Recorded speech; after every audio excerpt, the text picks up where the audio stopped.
Madame la conseillère départementale, Mesdames et Messieurs les élus de notre commune et des communes environnantes, Monsieur l'inspecteur de l'éducation nationale, Monsieur le président du mouvement de la paix, Mesdames et Messieurs les membres du mouvement de la paix, Mesdames et Messieurs en vos grades et qualités, Mesdames et Messieurs, chers enfants, c'est avec un réel plaisir que je vous accueille aujourd'hui pour cette inauguration du Préau, où comme vous le voyez, même le temps est avec nous, car il va nous prouver l'utilité d'un tel ensemble pour les enfants et pour nous à cette occasion. Donc merci à tous, merci à tous ces gens qui nous ont permis de concrétiser ce projet. Merci aussi à notre architecte, bien sûr aux entreprises qui ont participé au projet, qui sont d'une part l'entreprise Paruto, qui elle s'est chargée du gros œuvre, l'entreprise Tradiwood qui a travaillé sur la charpente et la couverture, et l'entreprise Alès pour l'électricité. Merci aussi à tous, bien entendu, à tous les employés communaux, le service administratif qui a travaillé durement pour pouvoir bénéficier de toutes ces aides et monter les dossiers.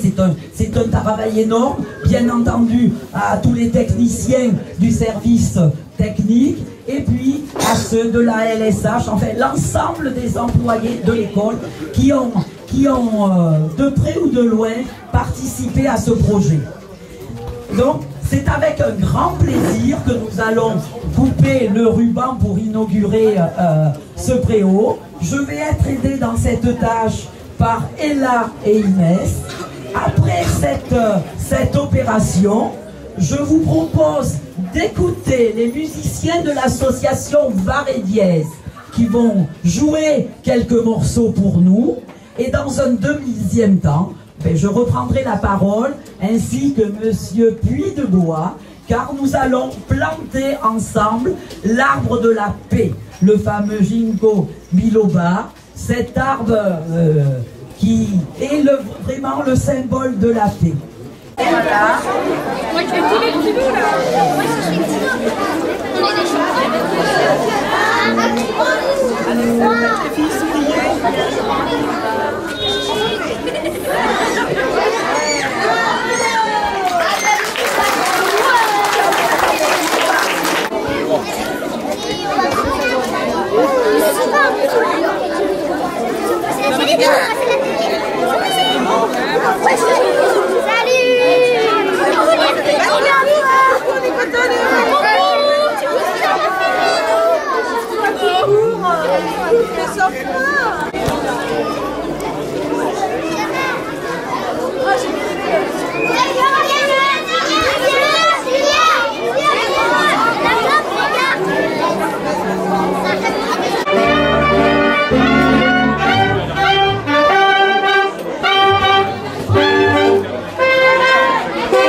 Cet arbre est le premier arbre qui a repoussé après la catastrophe d'Hiroshima.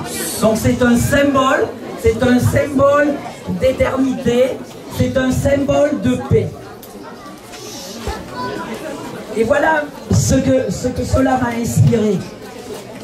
Planter un arbre de la paix. Est-ce vraiment utile? N'est-ce pas une action futile? Et pourquoi dès lors y participer? Planter un arbre de la paix pour panser les plaies du passé, alors que l'avenir semble si ombragé. N'est-ce pas du temps et de l'argent gaspillé? Mais planter un arbre millénaire qui résista à l'apocalypse nucléaire, n'est-ce pas à notre manière demander pardon à notre terre-mère? Planter un arbre de la paix, c'est dire aujourd'hui, croyons à la fraternité. Planter un arbre de la paix, c'est retrouver les racines de notre humanité.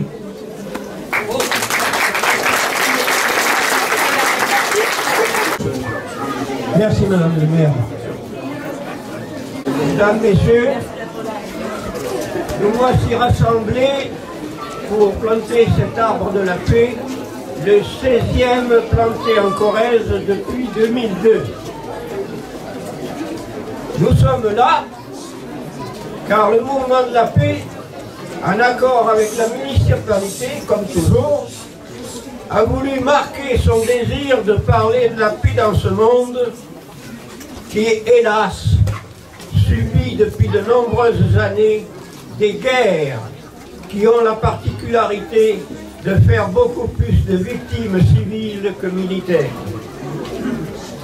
Le mouvement de la paix, créé en 1945 par un groupe de résistants épouvantés par la Deuxième Guerre mondiale et les bombardements atomiques, fut symboliquement présidé par le grand physicien Frédéric Joliot-Curie.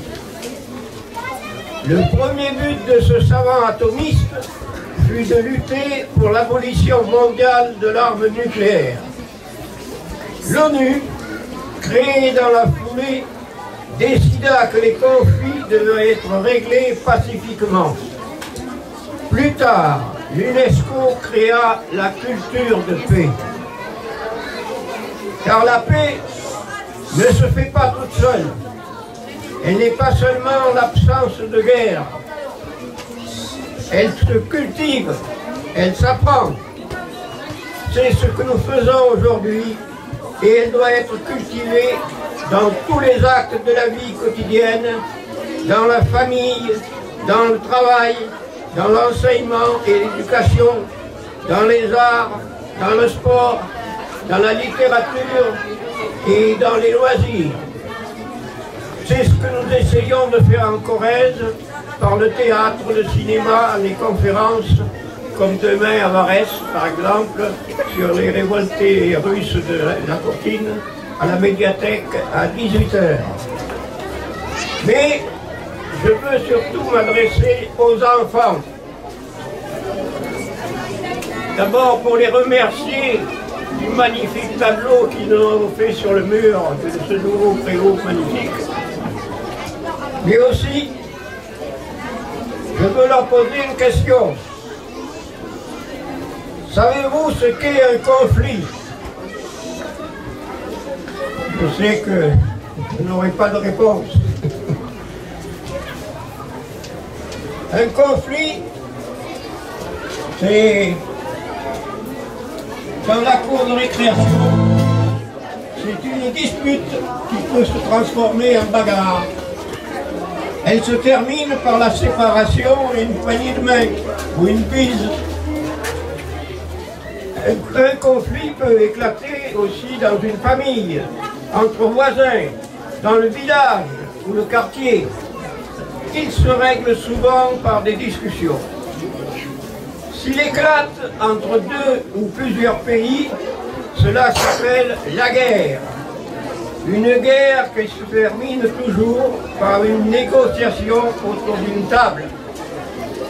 Au mouvement de la paix, nous pensons qu'il vaudrait mieux commencer par là, car la guerre est responsable de millions de morts et de blessés, de gens déplacés, de migrants, de famines, sans compter les destructions causées par les bombardements et les conséquences sur le climat, dont, curieusement, on ne parle jamais. C'est pourquoi nous demandons le désarmement mondial, contrôlé par l'ONU, et le respect des lois internationales. Seuls les fabricants d'armes et les marchands de canons se réjouissent des guerres. Chaque année, 1800 milliards de dollars sont dépensés en armement. Ils pourraient servir à l'enseignement, à la santé, à l'environnement. Vous, les enfants, vous aussi vous pouvez et vous devez cultiver la paix, car c'est votre avenir qui est en jeu. Et nous, les adultes, ne sommes pas très fiers du monde que nous vous laissons. Merci de m'avoir écouté.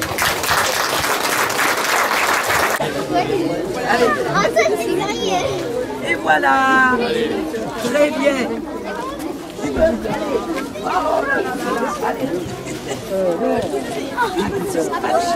Ah, des costauds.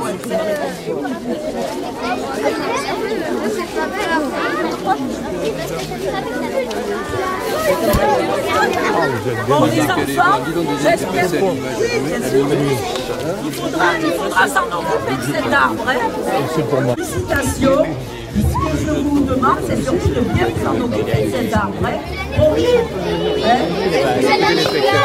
ah, mais oui, ceux qui sont là. Et maintenant, ce que je vous propose, parce qu'on a eu un petit peu de chance, il ne pleuvait pas trop, c'est qu'on se retrouve tous sous le préau. Alors les enfants, vous avez un goûter qui vous attend vers le fond de préau. C'est moi qui vous remercie.